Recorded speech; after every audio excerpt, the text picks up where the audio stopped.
বিসমিল্লাহির রহমানির রহিম। প্রিয় দেশবাসী, আসসালামু আলাইকুম। আমি Syed Mia Hasan, founder and chartered president apex club of Puthia.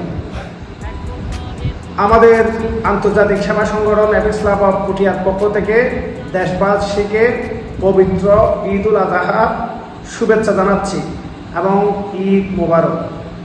ত্যাগের মহিমায় উদ্ভাসিত হোক সকলের জীবন। আপনারা গরু, মহিষ, ছাগল জবাই করবেন, রক্ত এবং বজ্রগুলো অবশ্যই মাটির নিচে পুঁতে ফেলবেন। পরিবেশের ভারসাম্য রক্ষায় সহযোগিতা করবেন। আন্তর্জাতিক সেবা সংগঠন অ্যাপেক্স ক্লাব অফ পুঠিয়ার পক্ষ থেকে সকলকে ঈদ উল আজহার শুভেচ্ছা। ঈদ মোবারক।